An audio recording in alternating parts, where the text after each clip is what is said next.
Your Side Tonight with Jamie Bowles starts now. Good evening, and thanks for staying with us here at 7:30. At this very moment, 80 years ago, it was 1:30 a.m. in Normandy, France.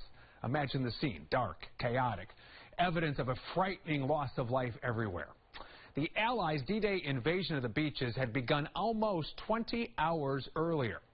On Omaha Beach alone, in those first hours of fighting, U.S. forces suffered 2,400 casualties. But they kept going, sending wave after wave of fighters, and by this time, 80 years ago, they had managed to push 1 mile into France. The liberation of Europe was underway, thanks to Navy men like George Soros.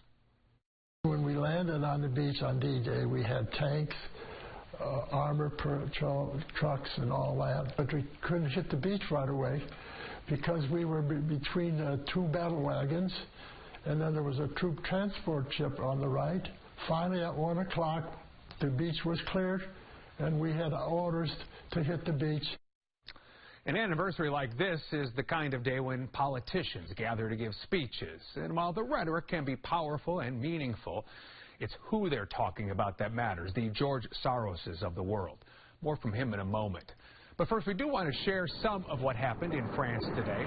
80 years on reminds us we are losing many of these heroes to time.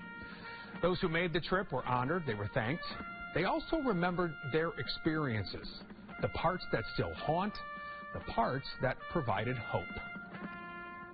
2 of the soldiers that got hit was badly hit. We couldn't save them, but we covered them with blankets, and the blankets soaked up their blood. Finally, the skipper said, we can't leave it. So we got out a fire hose, and we washed things and the blood pressure disappeared. I thought, man, all the kids, I was only a kid, and most of the crew, we weren't trained. I wasn't training for this, you know. Wednesday night, June 7th, 1944. Dear Mom, just a few lines to tell you we are all okay. We flew mission number 10 on D-Day. It certainly was a terrific show, what we could see. This is what everyone has been waiting for. Now we can see the results of the bombing 8th Air Force has been doing the past months. A letter back home. We're also reminded today of the efforts here back at home to give those on the front lines what they needed to have a fighting chance. And a lot of that credit goes to women. Between 1940 and 1945, the total number of women in the workforce climbed from 27 to 37%. 310,000 women worked in the U.S. aircraft industry alone. They made up 65% of that industry's total workforce. I built B-17s and B-29 bombers. And when they showed the Normandy Beach, us women built all that equipment, the airplane, the tank, the ammunition, those landing craft. The American women for Utah Beach and Omaha, that was American beaches. But the women in America built all of that, and yet they don't give us any credit. We do now, all worth remembering today. As is the story of those in those boats and ships in the English Channel 80 years ago, men like George Soros. He grew up in Chicago. He was drafted right out of high school. He now lives here in North Carolina. And our photojournalist, Gregory Simpson, spent some time with him to hear his story. I was raised in Chicago, Illinois. I had 6 months left to finish high school, and I got a draft notice that I had a report. I went to draft board, and then they said, where do you want to go? And I said, I want to go in the Navy. So he stamped Navy, and that was the end of it. And then I picked up the ship 515, LSD 515, and I was a motor machinist mate, so I worked in the engine room. And then we sailed across the Atlantic east.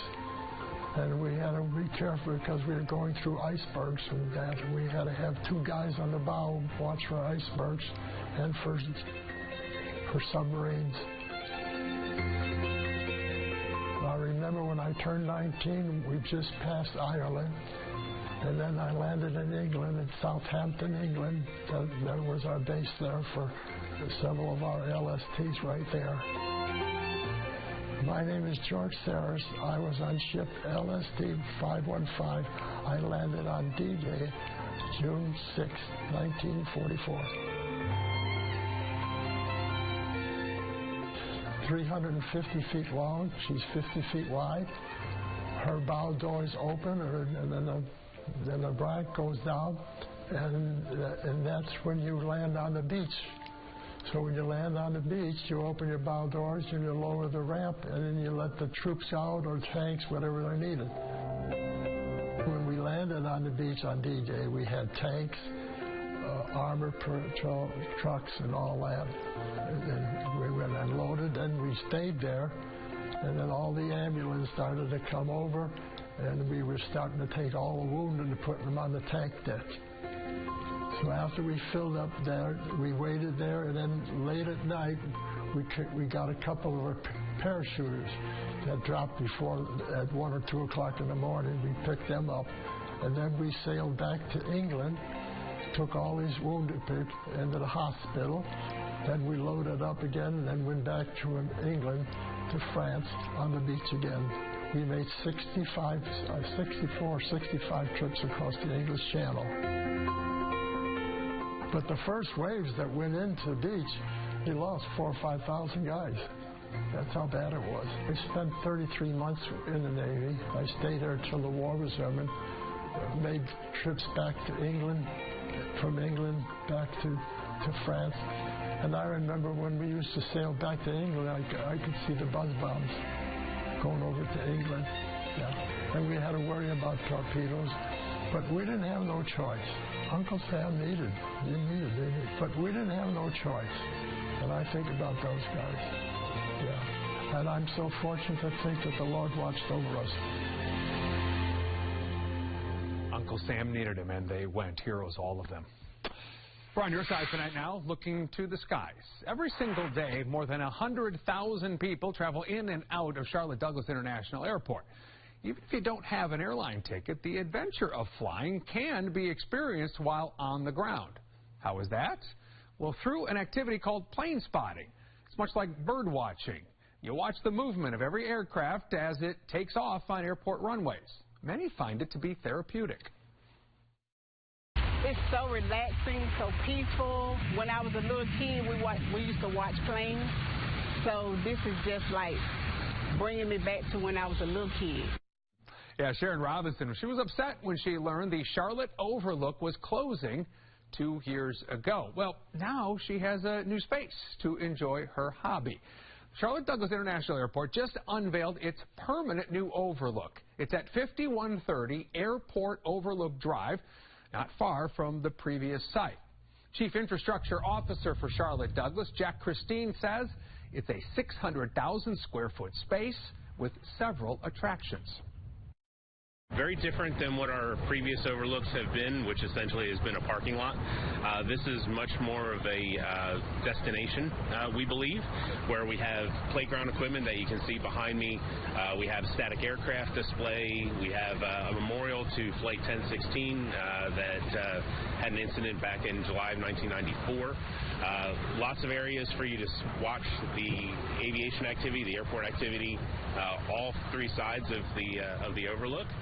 We have restroom facilities up here and opportunities for food trucks to be able to be out here to provide food for visitors and take advantage of that as well. Yeah, so a lot going on. These new amenities came with a price tag, of course. It is part of a $250 million North End Around Taxiway project. $8 million went towards building this new overlook, which took about 4 years to complete. But Jack Christine says the time and the money were worth it. For years now, I've gone out into the community and talked about our development program, what we're planning to build, and that always involved, runways and taxiways. And people inevitably, in almost every presentation, will get to Q&A and they say, well, what's going to happen to the overlook? Everybody, wants to know about the overlook. Important to our community, also the aviation industry. Throughout the new Overlook, there are tidbits of information meant to inspire young people to become aviators. We think it's an exciting industry to be a part of, and trying to get kids to see that there's opportunities in aviation. If you look at some of the signage that we have around the facility, we talk about airplanes and pilots and mechanics, but we also talk about a lot of the other job opportunities that airports provide, whether it be moving baggage or working on airplanes or working on the equipment that services the airplanes. All different things that happen out here at the airport. We're almost a city within a city, so every job you can think of, we have it out here. We were just talking about it, right? Summer vacation is here. What do I do with the kids? Here you go. You can easily make a trip to the Overlook for a family outing. It officially opens tomorrow. It'll be open 8 a.m. to 10 p.m. daily. Admission is free. Coming up next here on Your Side tonight, the power struggle over food. An economist explains when we can see some financial relief at the grocery store. Before thousands of golf fans head to Pinehurst for the U.S. Open, we're on your side with a look at the new golf house, including a section that most people aren't allowed in. And as we head to break, take another look at our First Alert Doppler network. Showers moving through WBTV viewing area right now. Meteorologist Lisa Villegas has the forecast when we come back.